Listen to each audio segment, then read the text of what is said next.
5 out of 100 APSC shots. অসমত national games 2007ত হৈছিলে।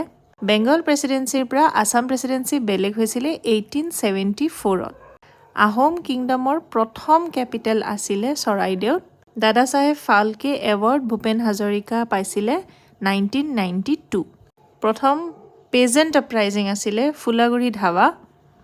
মামৰীয়া ৰিবেলিয়নৰ ফাৰ্ষ্ট ফেজ হৈছিলে 1769। First mobile theatre of Assam Natraj theatre. ছিকুৱেন্সত ব্ৰহ্মপুত্ৰৰ ওপৰত থকা ব্ৰিজ কেইখন যদি চোৱা হয় 1963ত শৰাইঘাট ব্ৰিজ হৈছিলে। তাৰে পিছত হৈছিলে কলীয়া ভোমোৰা সেতু, তাৰে পিছত নৰনাৰায়ণ সেতু, দেন ভূপেন হাজৰিকা সেতু, যাক ঢলা শদিয়া ব্ৰিজ বুলিও কোৱা হয়, আৰু সকলোতকৈ লেটেষ্ট যিখন আপোনাৰ ইয়াতে ছিকুৱেন্সত হ'ব সেইখন হৈছে বগীবিল, ধেমাজিৰ পৰা ডিব্ৰুগড়লৈ 25 ডিচেম্বৰ 2018ত ৰেল কাম ৰোড